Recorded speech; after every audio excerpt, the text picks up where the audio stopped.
साफ यार, पता नहीं इसका ख्याल आज बार बार क्यों आ रहा है। भाभी बहुत खतरनाक खेल खेल रही हैं आप। बर्दाश्त कर रहा हूँ, इसका मतलब ये नहीं है कि आप कुछ भी करेंगी।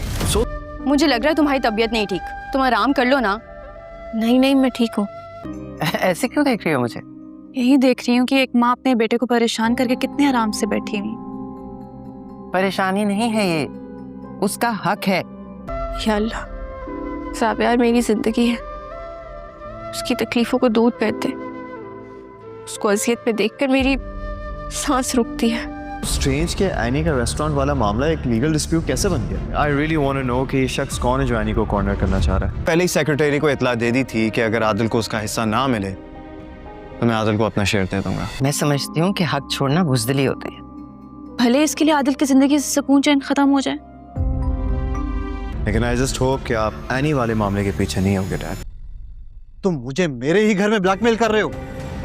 नहीं, मैं आपको चूज करने का एक मौका दे रहा हूँ कि घर की बात घर में ही रह जाए। मेरे बच्चों का हक मुझे मिलेगा। ये सब कुछ जावियर की वजह से तो हुआ है मम्मी। काश उसका रिश्ता बचाने के लिए आप भी मेरा साथ देती। जाविया, तुम होश में तो हो?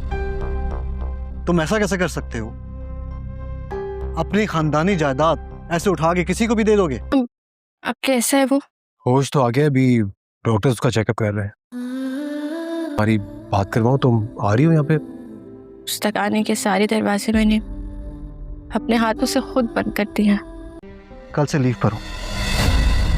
जब तक बोर्ड कोई फाइनल डिसीजन नहीं ले लेता, तुम किसी फाइनेंशियल फाइल के करीब नहीं जाओगे। मैं कोर्ट से स्टे ऑर्डर ले लूंगा। इंस्पेक्टर आने वाला है, तुम्हारा बयान रिकॉर्ड करते हैं। तो साफ साफ ये बात बताओ कि ये हादसा नहीं था, अटेम्प्ट टू मर्डर था। एनी को जब पता चलता है कि जावियर का रोड एक्सीडेंट हुआ है और अब वो पार्क में जा रहा है, तो वो उससे मिलने के लिए पहुंच जाती है। लेकिन जैसे कि वहां जाती है तो वो जब यहाँ पर अरूबा और जावियर को एक साथ देखती है तो उसके पाँव तले ज़मीन निकल जाती है और वो कहती है कि शायद मुझसे गलती होगी यहाँ आने पे, मुझे यहाँ नहीं आना चाहिए था। जिस पर यहाँ अरूबा और जावियर दोनों ही कहते हैं कि नहीं एनी, तुम बिल्कुल ठीक जगह पे आई हो और शायद तुम्हें अरूबा और मुझे एक साथ देखकर बुरा लग रहा है। जिस पर एनी कहती है नहीं जावियर, ऐसी बात नहीं है। अरूबा बहुत ही चालाकी का मुजाहरा करती है और वहाँ से थोड़ी देर के लिए गायब हो जाती है और कहती है कि आप लोग बातें करें, मैं थोड़ी देर तक आती हूँ।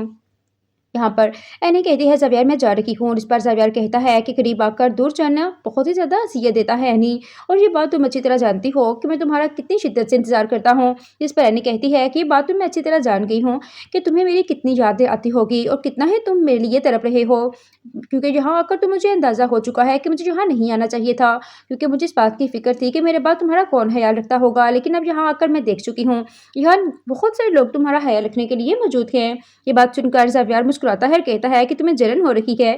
जिस पर एनी कहती है नहीं, मुझे जलन क्यों होगी, मुझे खुशी है कि तुम अपनी लाइफ में आगे बढ़ चुके हो और तुम खुश रहने लगे हो। और जावियर एनी से सवाल करता है कि तुम भी खुश हो। जिस पर एनी कहती है मेरे लिए खुश रहना कोई मुश्किल काम नहीं है, मैं अपनी ज़िंदगी में मूव ऑन करना सीख चुकी हूँ और मैं अपने आप को बहुत ज़्यादा मसरूफ़ कर चुकी हूँ, इसलिए मेरे पास इन फालतू कामों के लिए बिल्कुल भी टाइम नहीं है। ये कहते हुए इतने में वहाँ पर रूबा आ जाती है। रूबा जैसे ही वहाँ एनी और जावियर को देखती है कि अभी तक खड़े बातें कर रहे हैं, तो वो जलन से कहती है अभी तक आप लोग यहीं पे हो, बैठ जाओ। जिस पर जावियर कहता है नहीं, एनी को जल्दी है और वो वापस जाना चाहती है। ये सुनते ही एनी की आंखों में आंसू आ जाते हैं कि जावियर उसके साथ ऐसे कैसे कर सकता है। कल तक जावियर जो उसके लिए अपनी जान तक देने के लिए भी तैयार था, आज वो अरूबा के सामने उसे इतना ही गिरा हुआ फील करवा रहा है कि उसकी ज़िंदगी में जैसे एनी की कोई वैल्यू ही नहीं हो। एनी भी ठान लेती है कि वो हमेशा के लिए अब जावियर की ज़िंदगी से चली जाएगी और अरूबा खड़े पास इन दोनों का तमाशा देख रही होती है। एनी वहाँ से चली जाती है। जावियर अरूबा से कहता है कि तुम्हें क्या हुआ, तुम तो बैठ जाओ, हम दोनों बैठ के बातें करते हैं, क्योंकि यहाँ पर जावियर अरूबा को अपने साथ अटैच कर रहा है ताकि किसी तरह से एनी को जलन महसूस हो और वो खुद की थक खाकर इसके पास वापस आ जाए। लेकिन एनी भी यहाँ ठान चुकी है कि वो किसी भी सूरत में जावियर के आगे झुकने वाली नहीं, बल्कि खुद की वो उसके सामने झुककर माफ़ी मांगेगा। इधर नाज़रीन आप देखेंगे कि जावियर अपने बाप सिकंदर के पास जाता है और कहता है कि ये प्रॉपर्टी के पेपर हैं, आपको अभी और इसी वक्त इन पर साइन करना होगा और बहुत ही सोच समझ के साइन करें, क्योंकि अगर आप साइन नहीं करेंगे तो यहाँ नीचे लिखा हुआ है कि अगर मैं आदिल को आप अपनी प्रॉपर्टी से हिस्सा नहीं देंगे तो आदिल को मेरे हिस्से की प्रॉपर्टी आदिल के नाम हो जाएगी और ये मैं वकील को पहले ही इन्फॉर्म कर चुका हूँ। ये बात सुनते ही सिकंदर को बहुत ज़्यादा गुस्सा आता है और ज़ावियार की तरफ गुस्से में देखता है, उस पर चीखता और चिल्लाता है और कहता है कि ज़ावियार ये तुम क्या कह रहे हो, तुम ऐसा नहीं कर सकते और ना ही मैं तुम्हें ऐसा करने दूंगा। जिस पर ज़ावियार कहता है कि मैं ऐसा करूँगा और आप मुझे रोक भी नहीं सकते।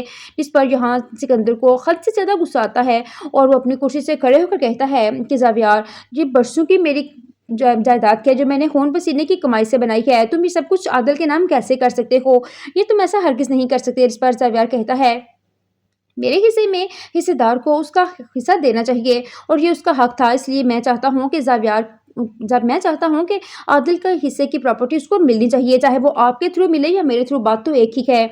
इस पर सिकंदर कहता है कि तुम अच्छी तरह जानते हो कि आदिल ने तुम्हारा रोड एक्सीडेंट करने की कोशिश की थी। जिस पर यह ज़ावियार कहता है कि आदिल ने कुछ भी नहीं किया था और वो बस एक्सीडेंट था, वो किसी से भी हो सकता था, इसमें आदिल का कोई भी कसूर नहीं है यहाँ पर। और अगर उसने मेरे रोड एक्सीडेंट करने की कोशिश की भी होती तो तब भी उससे जायज़ था, क्योंकि जो कुछ आप उसके साथ कर रहे हैं उसके बदले में उसका इतना तो हक बनता है कि वो आपके बेटे से अपना बदला पूरा कर ले। अगर वो बदला पूरा करे भी तो मैं उससे कुछ भी नहीं कहूँगा, क्योंकि उस पर मेरा खून माफ़ है। ये सुनकर सिकंदर को बहुत ज़्यादा गुस्सा आता है और कहता है कि ज़ावियार तुम्हें क्या हो गया है, ऐसा हरगिज़ नहीं होने वाला। इस पर ज़ावियार अपने बाप को मजबूर करता है कि अगर आप ऐसा नहीं करेंगे तो मेरी प्रॉपर्टी में जितने भी शेयर्स हैं वो सारे के सारे आदिल को ट्रांसफ़र हो जाएंगे। यहाँ पर सिकंदर मजबूर होकर ज़ावियार आदिल को उसका हिस्सा देने का फैसला कर लेता है, लेकिन ये बात वो अच्छी तरह जानता है कि सब कुछ किया धरा और ये सारी चाल किसी और की नहीं बल्कि ज़ैनी की है, क्योंकि ज़ैनी बहुत अच्छे तरीके से सिकंदर को समझती है। इसलिए वो अपने बेटे आदिल को इस तरह ट्रीट कर रही है कि वो ज़ावियार के सामने जाकर खड़ा हो जाए, ताकि सिकंदर की कमज़ोरी ज़ावियार है और इस तरह ज़ावियार के थ्रू वो अपनी प्रॉपर्टी वापस ले सकता है। जैसे कि इस बात की खबर यहाँ ज़ैनी को पता चलती है कि जब आदिल को उसके हिस्से की प्रॉपर्टी मिल चुकी है तो बहुत ज़्यादा खुश होती है। यहाँ पर सिकंदर ज़ैनी को कहता है कि अब भाभी जो कुछ अब कर रही है बहुत ही घटिया खेल खेल रही है, ये बात मैं अच्छी तरह जानता हूँ कि सब कुछ करने पर मजबूर आपने ही किया था आदिल को। इस पर यहाँ ज़ैनी कहती है कि मेरे बेटे का हिस्सा था और मैं चाहती थी कि मेरे बेटे का हिस्सा उसे दिया जाए, इसलिए मैंने जो तरीका हो सकता था मैंने इस्तेमाल किया। नाज़रीन, यहाँ पर आप देखेंगे कि ज़ावियार जहाँ पर आदिल से कहता है कि तुम्हें तुम्हारे हिस्से की प्रॉपर्टी मिल चुकी है, अब तुम डैड के साथ दोबारा से अपना काम शुरू कर सकते हो और अब तुम्हारा अपना बिजनेस है, जैसे चाहे तुम इससे सेटल कर सकते हो। और इस पर आदिल कहता है कि ज़ावियार माफ़ करता हूँ मैं तुमसे, तुमने मुझ पर बहुत बड़ा एहसान किया है प्रॉपर्टी मेरे हिस्से करवाकर, लेकिन मैं अब सिकंदर के साथ काम नहीं करना चाहता, क्योंकि जिस तरह इन्होंने मुझे सबके सामने ज़लील और रुस्वा किया है उसके बाद तो इनके साथ काम करने का मैं सोच भी नहीं सकता। इससे बेहतर है कि मैं ये ऑफिस की छोड़ दूँ। अब मैं फैसला कर चुका हूँ कि मैं अपने हिस्से की प्रॉपर्टी जो मुझे मिली है मैं वो अपना अलग से बिजनेस स्टार्ट करूँगा, और अगर तुम्हें ज़िंदगी में कहीं भी मेरा साथ चाहिए और सच्चाई के मामले में चाहिए तो तुम पीछे मुड़कर देखना, मैं हर कदम पे तुम्हारा साथ दूंगा। ये कहकर आदिल वहाँ से चला जाता है। इधर नाजरीन, जैसे ही आदिल घर आता है तो आदिल की माँ आदिल को देखकर बहुत ज़्यादा खुश होती है और कहती है कि शुक्र है, मैं इसी दिन का इंतज़ार कर रही थी कि कब मेरे बच्चों की प्रॉपर्टी उनको दी जाएगी, और आज मैं बहुत ज़्यादा खुश हूँ। इधर निदा ज़ैनी से कहती है कि मैं कभी सोच भी नहीं सकती थी कि आप अपने बेटे की खुशियाँ किस कदर खा जाएंगी। आप अच्छी तरह जानती हैं कि ज़ावियार कितने ज़्यादा परेशान रहते हैं सिर्फ़ और सिर्फ आपकी वजह से। इस पर ज़ैनी कहती है कि अपना हक लेना मेरे ख्याल में कोई बुज़दिली नहीं है, हक छोड़ना बुज़दिली है, इसलिए आदिल ने जो कुछ भी किया वो उसका हक था। और यहाँ पर किश्वर बेगम कहती हैं कि अगर आदिल को उसके हिस्से की प्रॉपर्टी मिल गई है तो उसने फिर ज़ावियार का रोड एक्सीडेंट कर दिया। जिस पर यहाँ पर ज़ैनी कहती है कि उसने जानबूझकर नहीं किया, और निदा अपनी माँ को खामोश करवाने की कोशिश करती है और कहती है कि इसमें आदिल का कोई कसूर नहीं था, वो एक्सीडेंट किसी और से भी हो सकता था। सडनली दोनों की गाड़ी अटैच हो गई और हिट हो गई, जिसकी वजह से ज़ावियार बेहोश हो गया, वरना ऐसी बड़ी कोई बात नहीं। अगर ऐसी कोई बात होती तो आज ज़ावियार किसी भी सूरत में अपने हिस्से की प्रॉपर्टी यूं आदिल के नाम करने का फैसला ना करता, और इस तरह उसने अपने बाप को मजबूर करके आदिल के हिस्से की प्रॉपर्टी आदिल को वापस लेकर दी है। जिस पर यहाँ किशोर बेगम कहती हैं कि फ़र्ज़ करो अगर यहाँ ज़ावियार की जगह आदिल बेड रेस्ट वहाँ पर बिस्तर मर्ग पर होता तो क्या तुम ज़ावियार को माफ़ करती। जिस पर यहाँ शकील साहब कहते हैं कि किशोर बेगम खामोश हो जाएं, कुछ जगह ऐसी होती है जहाँ हमें खामोशी का मुजाहरा करना पड़ता है, लेकिन आप तो बिना सोचे ही हर जगह जो मुंह में आता है बोल देती हैं। यहाँ किशोर जब देखती है कुछ किस्म के सामने बेइज्जती हो गई है तो वो खामोश हो जाती है। ज़ैनी आदिल से कहती है कि बेटा आप जाओ रेस्ट करो जाकर, आज बहुत दिनों के बाद हमारे घर में खुशियाँ आई हैं। मैं निदा से कहकर कुछ खाने के लिए बनवाती हूँ। निदा फ़ौरन से आदिल के पास जाती है और कहती है आदिल अरे बहुत ज़्यादा खुश हूँ, आज आपके हिस्से की कमाई आपके हिस्से में वापस आ गई है और आपको आपके हिस्से की प्रॉपर्टी भी मिल गई है। ये सुनकर आदिल भी बहुत ज़्यादा खुश हो जाता है और कहता है कि अब मैं तुम्हें किसी भी चीज़ की कमी नहीं आने दूँगा। निदा बहुत ज़्यादा खुश हो जाती है। एनी को जब पता चलता है कि ज़ावियर का रोड एक्सीडेंट हुआ है और अब वो पार्क में जा रहा है तो वो उससे मिलने के लिए पहुंच जाती है, लेकिन जैसे कि वहां जाती है तो वो जब यहाँ पर अरूबा और ज़ावियर को एक साथ देखती है तो उसके पाँव तले ज़मीन निकल जाती है और वो कहती है कि शायद मुझे गलती होगी यहाँ आने पे, मुझे यहाँ नहीं आना चाहिए था। जिस पर यहाँ अरूबा और ज़ावियर दोनों ही कहते हैं कि नहीं एनी तुम बिल्कुल ठीक जगह पे आई हो और शायद तुम्हें अरूबा और मुझे एक साथ देखकर बुरा लग रहा है। जिस पर एनी कहती है नहीं ज़ावियर ऐसी बात नहीं है। अरूबा बहुत ही चालाकी का मुजाहरा करती है और वहाँ से थोड़ी देर के लिए गायब हो जाती है और कहती है कि आप लोग बातें करें, मैं थोड़ी देर तक आती हूँ। यहाँ पर एनी कहती है ज़ावियर मैं जा रही हूँ और इस पर ज़ावियर कहता है कि करीब आकर दूर जाना बहुत ही ज़्यादा अज़ियत देता है एनी, और ये बात तुम अच्छी तरह जानती हो कि मैं तुम्हारा कितनी शिद्दत से इंतज़ार करता हूँ। इस पर एनी कहती है कि ये बात तो मैं अच्छी तरह जान गई हूँ कि तुम्हें मेरी कितनी यादें आती होगी और कितना ही तुम मेरे लिए तड़प रहे हो, क्योंकि यहाँ आकर तो मुझे अंदाज़ा हो चुका है कि मुझे यहाँ नहीं आना चाहिए था, क्योंकि मुझे इस बात की फ़िक्र थी कि मेरे बाद तुम्हारा कौन ख्याल रखता होगा। लेकिन अब यहाँ आकर मैं देख चुकी हूँ यहाँ बहुत सारे लोग तुम्हारा ख्याल रखने के लिए मौजूद हैं। ये बात सुनकर ज़ावियर मुस्कुराता है और कहता है कि तुम्हें जलन हो रही है। जिस पर एनी कहती है नहीं मुझे जलन क्यों होगी, मुझे खुशी है कि तुम अपनी लाइफ में आगे बढ़ चुके हो और तुम खुश रहने लगे हो। और ज़ावियर एनी से सवाल करता है कि तुम भी खुश हो। जिस पर एनी कहती है मेरे लिए खुश रहना कोई मुश्किल काम नहीं है, मैं अपनी ज़िंदगी में मूव ऑन करना सीख चुकी हूँ और मैं अपने आप को बहुत ज़्यादा मसरूफ़ कर चुकी हूँ, इसलिए मेरे पास इन फालतू कामों के लिए बिल्कुल भी टाइम नहीं है। ये कहते हुए इतने में वहाँ पर रूबा आ जाती है। रूबा जैसे ही वहाँ एनी और ज़ावियर को देखती है कि अभी तक खड़े बातें कर रहे हैं तो वो जलन से कहती है अभी तक आप लोग यहीं पे हो, बैठ जाओ। जिस पर ज़ावियर कहता है नहीं एनी को जल्दी है और वो वापस जाना चाहती है। ये सुनते ही एनी की आंखों में आंसू आ जाते हैं कि ज़ावियर उसके साथ ऐसे कैसे कर सकता है। कल तक ज़ावियर जो उसके लिए अपनी जान तक देने के लिए भी तैयार था, आज वो अरूबा के सामने उसे इतना ही गिरा हुआ फील करवा रहा है कि उसकी ज़िंदगी में जैसे एनी की कोई वैल्यू ही नहीं हो। एनी भी ठान लेती है कि वो हमेशा के लिए अब ज़ावियर की ज़िंदगी से चली जाएगी और अरूबा खड़े पास इन दोनों का तमाशा देख रही होती है। एनी वहाँ से चली जाती है। ज़ावियर अरूबा से कहता है कि तुम्हें क्या हुआ, तुम तो बैठ जाओ, हम दोनों बैठ के बातें करते हैं, क्योंकि यहाँ पर ज़ावियर अरूबा को अपने साथ अटैच कर रहा है ताकि किसी तरह से एनी को जलन महसूस हो और वो खुद की थक खाकर इसके पास वापस आ जाए। लेकिन एनी भी यहाँ ठान चुकी है कि वो किसी भी सूरत में ज़ावियर के आगे झुकने वाली नहीं, बल्कि खुद की वो उसके सामने झुककर माफ़ी मांगेगा।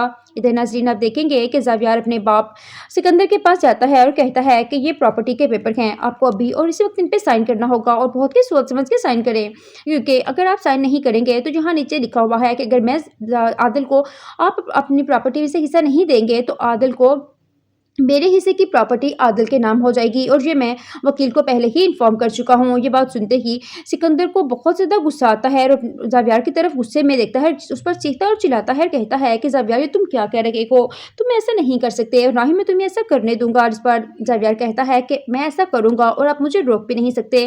जिस पर यहाँ सिकंदर को हद से ज़्यादा गुस्सा आता है और वो अपनी कुर्सी से खड़े होकर कहता है कि ज़ावियर ये बरसों की मेरी जायदाद क्या जो मैंने खून पसीने की कमाई से बनाई है, तुम ये सब कुछ आदिल के नाम कैसे कर सकते हो, ये तुम ऐसा हरगिज़ नहीं कर सकते। इस पर ज़ावियर कहता है मेरे हिस्से में हिस्सेदार को उसका हिस्सा देना चाहिए और ये उसका हक था, इसलिए मैं चाहता हूँ कि मैं चाहता हूँ कि आदिल के हिस्से की प्रॉपर्टी उसको मिलनी चाहिए, चाहे वो आपके थ्रू मिले या मेरे थ्रू, बात तो एक ही है। इस पर सिकंदर कहता है कि तुम अच्छी तरह जानते हो कि ज़ावियर ने आदिल ने तुम्हारा रोड एक्सीडेंट करने की कोशिश की थी। जिस पर यह ज़ावियर कहता है कि आदिल ने कुछ भी नहीं किया था और वो बस एक्सीडेंट था, वो किसी से भी हो सकता था, इसमें आदिल का कोई भी कसूर नहीं है यहाँ पर। और अगर उसने मेरे रोड एक्सीडेंट करने की कोशिश की भी होती तो तब भी उससे जायज़ था, क्योंकि जो कुछ आप उसके साथ कर रहे हैं उसके बदले में उसका इतना तो हक बनता है कि वो आपके बेटे से अपना बदला पूरा कर ले। अगर वो बदला पूरा करे भी तो मैं उससे कुछ भी नहीं कहूँगा, क्योंकि उस पर मेरा खून माफ़ है। ये सुनकर सिकंदर को बहुत ज़्यादा गुस्सा आता है और कहता है कि ज़ावियर तुम्हें क्या हो गया है, ऐसा हरगिज़ नहीं होने वाला। इस पर ज़ावियर अपने बाप को मजबूर करता है कि अगर आप ऐसा नहीं करेंगे तो मेरी प्रॉपर्टी में जितने भी शेयर्स हैं वो सारे के सारे आदिल को ट्रांसफ़र हो जाएंगे। यहाँ पर सिकंदर मजबूर होकर ज़ावियर आदिल को उसका हिस्सा देने का फैसला कर लेता है, लेकिन ये बात वो अच्छी तरह जानता है कि सब कुछ किया दरा और ये सारी चाल किसी और की नहीं बल्कि ज़ैनी की है, क्योंकि ज़ैनी बहुत अच्छे तरीके से सिकंदर को समझती है। इसलिए वो अपने बेटे आदिल को इस तरह ट्रीट कर रही है कि वो अपने ज़ावियार के सामने जाकर खड़ा हो जाए, ताकि सिकंदर की कमज़ोरी ज़ावियार है और इस तरह ज़ावियार के थ्रू वो अपनी प्रॉपर्टी वापस ले सकता है। जैसे कि इस बात की खबर यहाँ ज़ैनी को पता चलती है कि जब आदिल को उसके हिस्से की प्रॉपर्टी मिल चुकी है तो बहुत ज़्यादा खुश होती है। यहाँ पर सिकंदर ज़ैनी को कहता है कि अब भाभी जो कुछ अब कर रही है बहुत ही घटिया खेल खेल रही है। ये बात मैं अच्छी तरह जानता हूँ कि सब कुछ करने पर मजबूर आपने ही किया था आदिल को। इस पर यहाँ ज़ैनी कहती है कि मेरे बेटे का हिस्सा था और मैं चाहती थी कि मेरे बेटे का हिस्सा उसे दिया जाए, इसलिए मैंने जो तरीका हो सकता था मैंने इस्तेमाल किया। नाजरीन, यहाँ पर आप देखेंगे कि ज़ावियार जहाँ पर आदिल से कहता है कि तुम्हें तुम्हारे हिस्से की प्रॉपर्टी मिल चुकी है, अब तुम डैड के साथ दोबारा से अपना काम शुरू कर सकते हो और अब तुम्हारा अपना बिजनेस है, जैसे चाहे तुम इससे सेटल कर सकते हो। और इस पर आदिल कहता है कि ज़ावियार, माफ़ करता हूँ मैं तुमसे, तुमने मुझ पर बहुत बड़ा एहसान किया है प्रॉपर्टी मेरे हिस्से करवा कर, लेकिन मैं अब सिकंदर के साथ काम नहीं करना चाहता, क्योंकि जिस तरह इन्होंने मुझे सबके सामने ज़िल और रुस्वा किया है उसके बाद तो इनके साथ काम करने का मैं सोच भी नहीं सकता। इससे बेहतर है कि मैं ये ऑफिस की छोड़ दूँ। अब मैं फ़ैसला कर चुका हूँ कि मैं अपने हिस्से की प्रॉपर्टी जो मुझे मिली है मैं वो अपना अलग से बिज़नेस स्टार्ट करूँगा, और अगर तुम्हें ज़िंदगी में कहीं भी मेरा साथ चाहिए और सच्चाई के मामले में चाहिए तो तुम पीछे मुड़कर देखना, मैं हर कदम पे तुम्हारा साथ दूँगा। ये कहकर आदिल वहाँ से चला जाता है। इधर नाजरीन, जैसे ही आदिल घर आता है तो आदिल की माँ आदिल को देखकर बहुत ज़्यादा खुश होती है और कहती है कि शुक्र है, मैं इसी दिन का इंतज़ार कर रही थी कि कब मेरे बच्चों की प्रॉपर्टी उनको दी जाएगी, और आज मैं बहुत ज़्यादा खुश हूँ। इधर निदा ज़ैनी से कहती है कि मैं कभी सोच भी नहीं सकती थी कि आप अपने बेटे की खुशियाँ किस कदर खा जाएंगी। आप अच्छी तरह जानती हैं कि ज़ावियार कितने ज़्यादा परेशान रहते हैं सिर्फ़ और सिर्फ आपकी वजह से। इस पर ज़ैनी कहती है कि अपना हक लेना मेरे ख्याल में कोई बुज़दिली नहीं है, हक छोड़ना बुज़दिली है, इसलिए आदिल ने जो कुछ भी किया वो उसका हक था। और यहाँ पर किश्वर बेगम कहती हैं कि अगर आदिल को उसके हिस्से की प्रॉपर्टी मिल गई है तो उसने फिर ज़ावियार का रोड एक्सीडेंट कर दिया। जिस पर यहाँ पर ज़ैनी कहती है कि उसने जानबूझकर नहीं किया, और निदा अपनी माँ को खामोश करवाने की कोशिश करती है और कहती है कि इसमें आदिल का कोई कसूर नहीं था, वो एक्सीडेंट किसी और से भी हो सकता था। सडनली दोनों की गाड़ी अटैच हो गई और हिट हो गई, इसकी वजह से ज़ावियार बेहोश हो गया, वरना ऐसी बड़ी कोई बात नहीं। अगर ऐसी कोई बात होती तो आज ज़ावियार किसी भी सूरत में अपने हिस्से की प्रॉपर्टी यूं आदिल के नाम करने का फ़ैसला ना करता, और इस तरह उसने अपने बाप को मजबूर करके आदिल के हिस्से की प्रॉपर्टी आदिल को वापस लेकर दी है। जिस पर यहाँ किशोर बेगम कहती हैं कि फ़र्ज़ करो अगर यहाँ आदिल ज़ावियार की जगह आदिल बेड रेस्ट वहाँ पर बिस्तर मर्ग पर होता तो क्या तुम ज़ावियार को माफ़ करती। जिस पर यहाँ शकील साहब कहते हैं कि किशोर बेगम खामोश हो जाएं, कुछ जगह ऐसी होती है जहाँ हमें खामोशी का मुजाहरा करना पड़ता है, लेकिन आप तो बिना सोचे ही हर जगह जो मुंह में आता है बोल देती हैं। यहाँ किशोर जब देखती है कुछ किसी के सामने बेइज्जती हो गई है तो वो खामोश हो जाती है। ज़ैनी आदिल से कहती है कि बेटा आप जाओ रेस्ट करो जाकर, आज बहुत दिनों के बाद हमारे घर में खुशियाँ आई हैं, मैं निदा से कहकर कुछ खाने के लिए बनवाती हूँ। निदा फ़ौरन से आदिल के पास जाती है और कहती है आदिल अरे बहुत ज़्यादा खुश हूँ, आज आपके हिस्से की कमाई आपके हिस्से में वापस आ गई है और आपको आपके हिस्से की प्रॉपर्टी भी मिल गई है। ये सुनकर आदिल भी बहुत ज़्यादा खुश हो जाता है और कहता है कि अब मैं तुम्हें किसी भी चीज़ की कमी नहीं आने दूँगा। निदा बहुत ज़्यादा खुश हो जाती है। एनी को जब पता चलता है कि ज़ावियार का रोड एक्सीडेंट हुआ है और अब वो पार्क में जा रहा है तो वो उसे मिलने के लिए पहुंच जाती है, लेकिन जैसे कि वहां जाती है तो वो जब यहाँ पर अरूबा और ज़ावियार को एक साथ देखती है तो उसके पाँव तले ज़मीन निकल जाती है और वो कहती है कि शायद मुझे गलती होगी यहाँ आने पे, मुझे यहाँ नहीं आना चाहिए था। जिस पर यहाँ अरूबा और ज़ावियार दोनों ही कहते हैं कि नहीं एनी तुम बिल्कुल ठीक जगह पे आई हो और शायद तुम्हें अरूबा और मुझे एक साथ देखकर बुरा लग रहा है। जिस पर एनी कहती है नहीं ज़ावियार ऐसी बात नहीं है। अरूबा बहुत ही चालाकी का मुजाहरा करती है और वहाँ से थोड़ी देर के लिए गायब हो जाती है और कहती है कि आप लोग बातें करें, मैं थोड़ी देर तक आती हूँ। यहाँ पर एनी कहती है ज़ावियार मैं जा रही हूँ। इस पर ज़ावियार कहता है कि करीब आकर दूर जाना बहुत ही ज़्यादा अज़ियत देता है एनी, और ये बात तुम अच्छी तरह जानती हो कि मैं तुम्हारा कितनी शिद्दत से इंतज़ार करता हूँ। जिस पर एनी कहती है कि ये बात तो मैं अच्छी तरह जान गई हूँ कि तुम्हें मेरी कितनी यादें आती होगी और कितना ही तुम मेरे लिए तड़प रहे हो, क्योंकि यहाँ आकर तो मुझे अंदाज़ा हो चुका है कि मुझे यहाँ नहीं आना चाहिए था, क्योंकि मुझे इस बात की फ़िक्र थी कि मेरे बाद तुम्हारा कौन ख्याल रखता होगा। लेकिन अब यहाँ आकर मैं देख चुकी हूँ यहाँ बहुत सारे लोग तुम्हारा ख्याल रखने के लिए मौजूद हैं। ये बात सुनकर ज़ावियार मुस्कुराता है और कहता है कि तुम्हें जलन हो रही है। जिस पर एनी कहती है नहीं मुझे जलन क्यों होगी, मुझे खुशी है कि तुम अपनी लाइफ में आगे बढ़ चुके हो और तुम खुश रहने लगे हो। और ज़ावियार एनी से सवाल करता है कि तुम भी खुश हो। जिस पर एनी कहती है मेरे लिए खुश रहना कोई मुश्किल काम नहीं है, मैं अपनी ज़िंदगी में मूव ऑन करना सीख चुकी हूँ और मैं अपने आप को बहुत ज़्यादा मसरूफ़ कर चुकी हूँ, इसलिए मेरे पास इन फालतू कामों के लिए बिल्कुल भी टाइम नहीं है। ये कहते हुए इतने में वहाँ पर रूबा आ जाती है। रूबा जैसे ही वहाँ एनी और ज़ावियार को देखती है कि अभी तक खड़े बातें कर रहे हैं, तो वो जलन से कहती है अभी तक आप लोग यहीं पे हो, बैठ जाओ। जिस पर ज़ावियार कहता है नहीं, एनी को जल्दी है और वो वापस जाना चाहती है। ये सुनते ही एनी की आंखों में आंसू आ जाते हैं कि ज़ावियार उसके साथ ऐसे कैसे कर सकता है। कल तक ज़ावियार जो उसके लिए अपनी जान तक देने के लिए भी तैयार था, आज वो अरूबा के सामने उसे इतना ही गिरा हुआ फील करवा रहा है कि उसकी ज़िंदगी में जैसे एनी की कोई वैल्यू ही नहीं हो। एनी भी ठान लेती है कि वो हमेशा के लिए अब ज़ावियार की ज़िंदगी से चली जाएगी और अरूबा खड़े पास इन दोनों का तमाशा देख रही होती है। एनी वहाँ से चली जाती है। ज़ावियार अरूबा से कहता है कि तुम्हें क्या हुआ, तुम तो बैठ जाओ, हम दोनों बैठ के बातें करते हैं। क्योंकि यहाँ पर ज़ावियार अरूबा को अपने साथ अटैच कर रहा है ताकि किसी तरह से एनी को जलन महसूस हो और वो खुद की थक खाकर इसके पास वापस आ जाए। लेकिन एनी भी यहाँ ठान चुकी है कि वो किसी भी सूरत में ज़ावियार के आगे झुकने वाली नहीं, बल्कि खुद की वो उसके सामने झुककर माफ़ी मांगेगा। इधर नाज़रीन आप देखेंगे कि ज़ावियार अपने बाप सिकंदर के पास जाता है और कहता है कि ये प्रॉपर्टी के पेपर हैं, आपको अभी और इसी वक्त इन पर साइन करना होगा और बहुत ही सोच समझ के साइन करें, क्योंकि अगर आप साइन नहीं करेंगे तो यहाँ नीचे लिखा हुआ है कि अगर मैं आदिल को आप अपनी प्रॉपर्टी में से हिस्सा नहीं देंगे तो आदिल को मेरे हिस्से की प्रॉपर्टी आदिल के नाम हो जाएगी और ये मैं वकील को पहले ही इन्फॉर्म कर चुका हूँ। ये बात सुनते ही सिकंदर को बहुत ज़्यादा गुस्सा आता है और ज़ावियार की तरफ गुस्से में देखता है, उस पर चीखता और चिल्लाता है, कहता है कि ज़ावियार ये तुम क्या कह रहे हो, तुम ऐसा नहीं कर सकते और ना ही मैं तुम्हें ऐसा करने दूंगा। जिस पर ज़ावियार कहता है कि मैं ऐसा करूँगा और आप मुझे रोक भी नहीं सकते।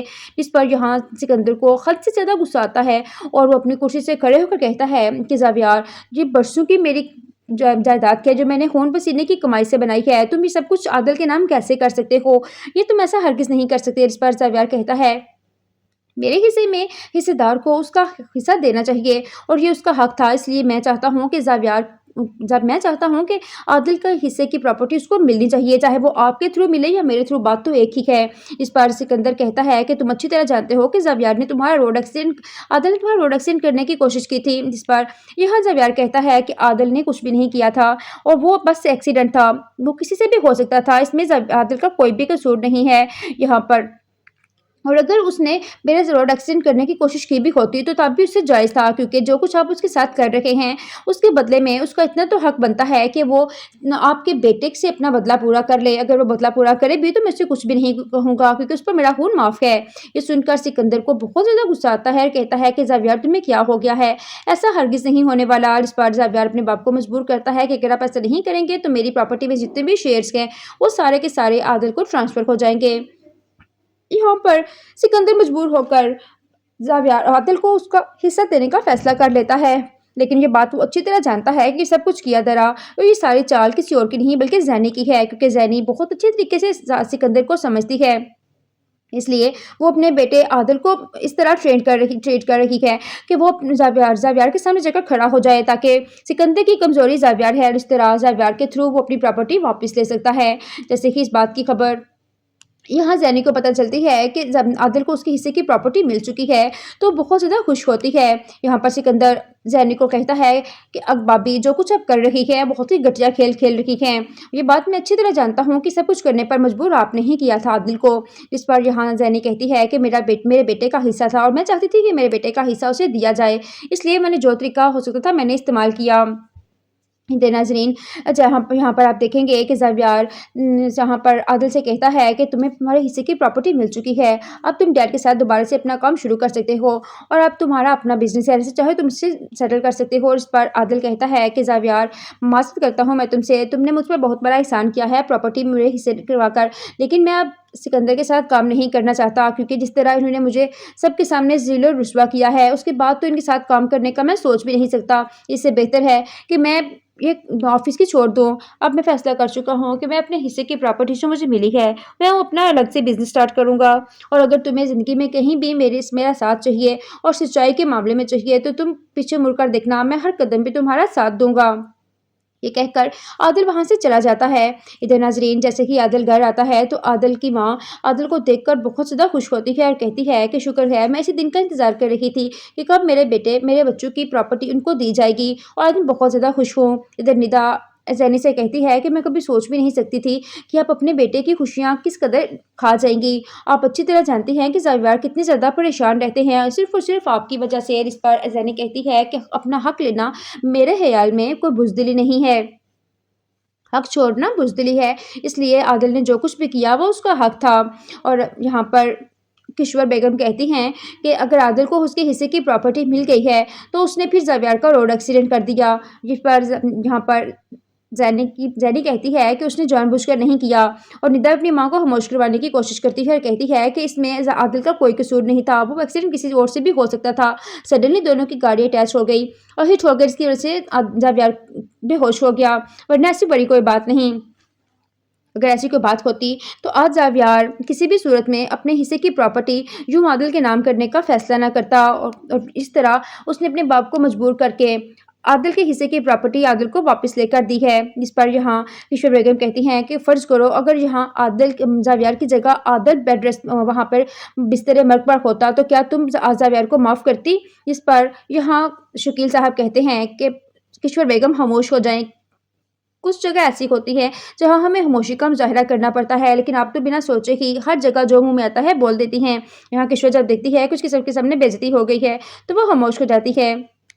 जैनी आदिल से कहती है कि बेटा आप जाओ रेस्ट करो जाकर, आज बहुत दिनों के बाद हमारे घर में खुशियाँ आई हैं, मैं निदा से कहकर कुछ खाने के लिए बनवाती हूँ। निदा फ़ौरन से आदिल के पास जाती है और कहती है आदिल अरे बहुत ज़्यादा खुश हूँ, आज आपके हिस्से की कमाई आपके हिस्से में वापस आ गई है और आपको आपके हिस्से की प्रॉपर्टी भी मिल गई है।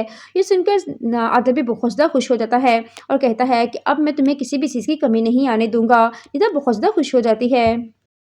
एनी को जब पता चलता है कि ज़ावियार का रोड एक्सीडेंट हुआ है और अब वो पार्क में जा रहा है तो वो उसे मिलने के लिए पहुंच जाती है, लेकिन जैसे कि वहां जाती है तो वो जब यहाँ पर अरूबा और ज़ावियार को एक साथ देखती है तो उसके पाँव तले ज़मीन निकल जाती है और वो कहती है कि शायद मुझे गलती होगी यहाँ आने पे, मुझे यहाँ नहीं आना चाहिए था।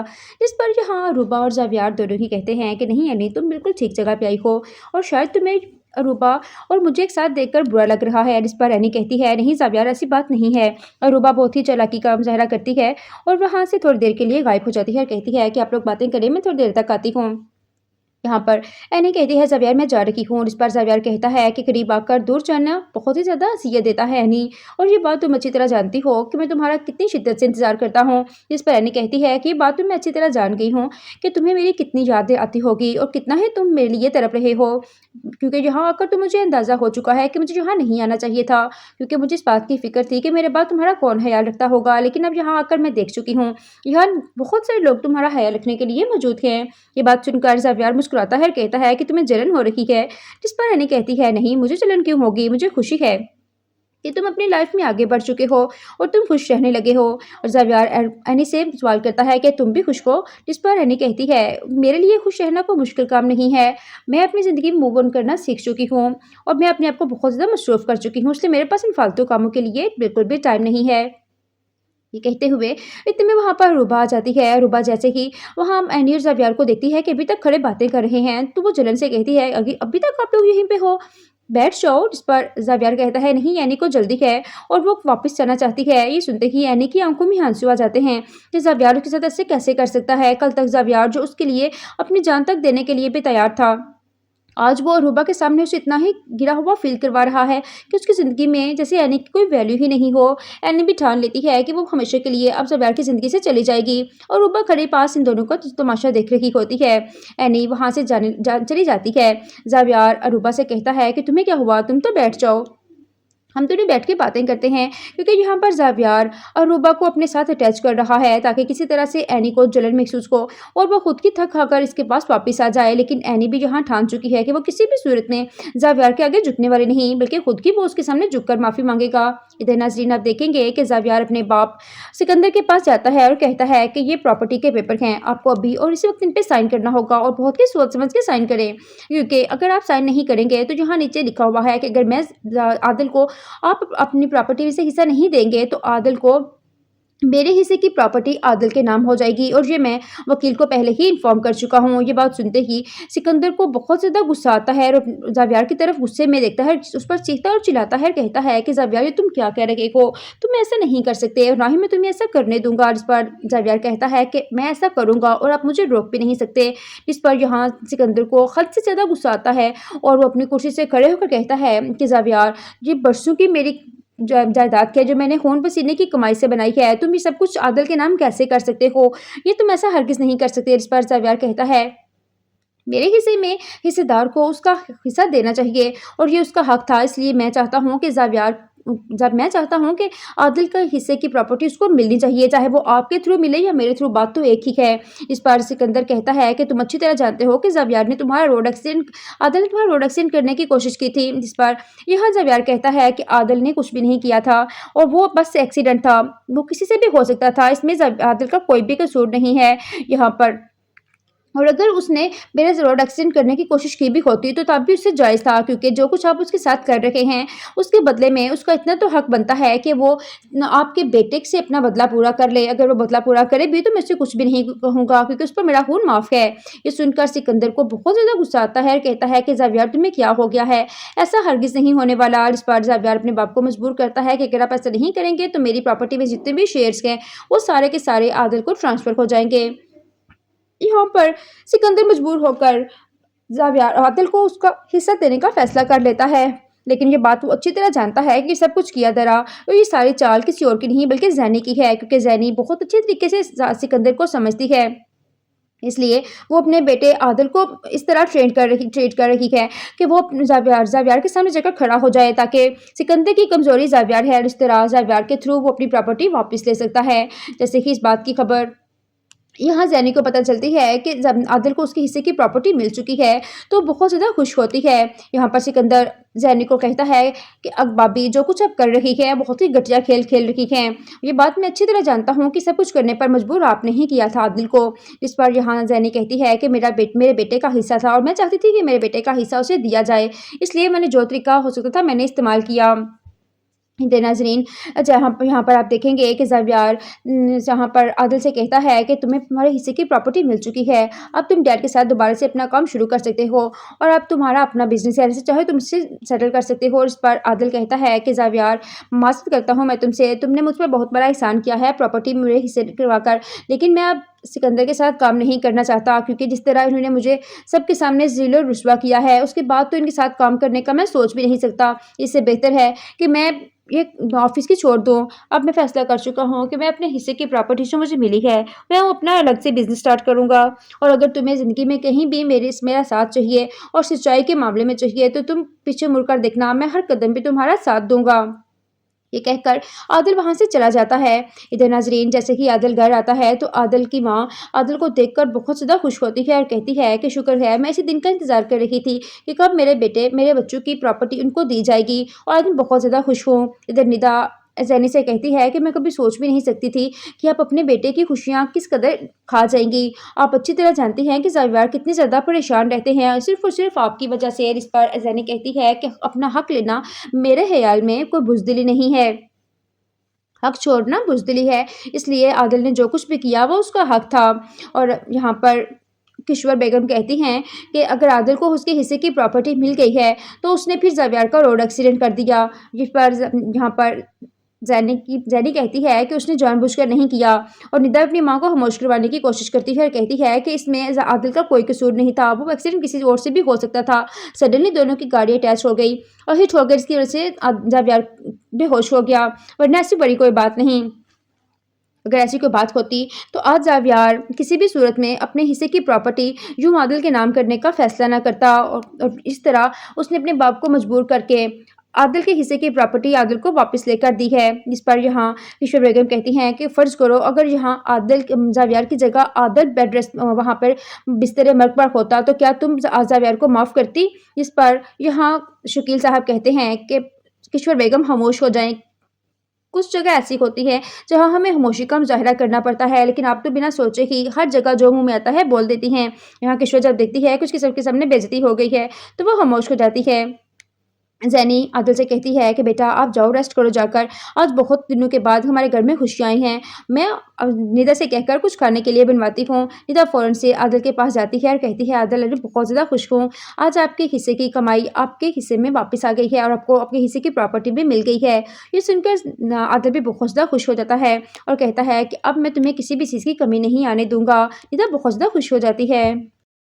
एनी को जब पता चलता है कि ज़ावियार का रोड एक्सीडेंट हुआ है और अब वो पार्क में जा रहा है तो वो उससे मिलने के लिए पहुंच जाती है, लेकिन जैसे कि वहां जाती है तो वो जब यहाँ पर अरूबा और ज़ावियार को एक साथ देखती है तो उसके पाँव तले ज़मीन निकल जाती है और वो कहती है कि शायद मुझसे गलती होगी यहाँ आने पे, मुझे यहाँ नहीं आना चाहिए था।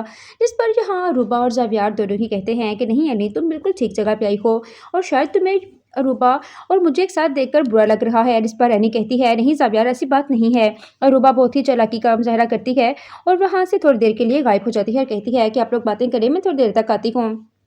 यहाँ पर एनी कहती है ज़ावियार मैं जा रही हूँ। इस पर ज़ावियार कहता है कि करीब आकर दूर जाना बहुत ही ज़्यादा अज़ियत देता है एनी, और ये बात तुम अच्छी तरह जानती हो कि मैं तुम्हारा कितनी शिद्दत से इंतज़ार करता हूँ। इस पर एनी कहती है कि ये बात तो मैं अच्छी तरह जान गई हूँ कि तुम्हें मेरी कितनी यादें आती होगी और कितना ही तुम मेरे लिए तड़प रहे हो, क्योंकि यहाँ आकर तो मुझे अंदाज़ा हो चुका है कि मुझे यहाँ नहीं आना चाहिए था, क्योंकि मुझे इस बात की फ़िक्र थी कि मेरे बाद तुम्हारा कौन ख्याल रखता होगा। लेकिन अब यहाँ आकर मैं देख चुकी हूँ यहाँ बहुत सारे लोग तुम्हारा ख्याल रखने के लिए मौजूद हैं।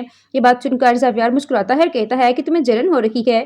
जिस पर एनी कहती है नहीं, मुझे जलन क्यों होगी, मुझे खुशी है कि तुम अपनी लाइफ में आगे बढ़ चुके हो और तुम खुश रहने लगे हो। और ज़ावियार एनी से सवाल करता है कि तुम भी खुश हो। जिस पर एनी कहती है मेरे लिए खुश रहना कोई मुश्किल काम नहीं है, मैं अपनी ज़िंदगी में मूव ऑन करना सीख चुकी हूँ और मैं अपने आप को बहुत ज़्यादा मसरूफ़ कर चुकी हूँ, इसलिए मेरे पास इन फालतू कामों के लिए बिल्कुल भी टाइम नहीं है। ये कहते हुए इतने में वहाँ पर रूबा आ जाती है। रूबा जैसे ही वहाँ एनी और ज़ावियार को देखती है कि अभी तक खड़े बातें कर रहे हैं तो वो जलन से कहती है अभी तक आप लोग यहीं पे हो, बैठ जाओ। जिस पर ज़ावियार कहता है नहीं, एनी को जल्दी है और वो वापस जाना चाहती है। ये सुनते ही एनी की आंखों में आंसू आ जाते हैं कि ज़ावियार उसके साथ ऐसे कैसे कर सकता है। कल तक ज़ावियार जो उसके लिए अपनी जान तक देने के लिए भी तैयार था, आज वो अरूबा के सामने उसे इतना ही गिरा हुआ फील करवा रहा है कि उसकी ज़िंदगी में जैसे एनी की कोई वैल्यू ही नहीं हो। एनी भी ठान लेती है कि वो हमेशा के लिए अब ज़ावियार की ज़िंदगी से चली जाएगी और अरूबा खड़े पास इन दोनों का तमाशा देख रही होती है। एनी वहाँ से चली जाती है। ज़ावियार अरूबा से कहता है कि तुम्हें क्या हुआ, तुम तो बैठ जाओ, हम दोनों बैठ के बातें करते हैं, क्योंकि यहाँ पर ज़ावियार अरूबा को अपने साथ अटैच कर रहा है ताकि किसी तरह से एनी को जलन महसूस हो और वो खुद की थक खाकर इसके पास वापस आ जाए। लेकिन एनी भी यहाँ ठान चुकी है कि वो किसी भी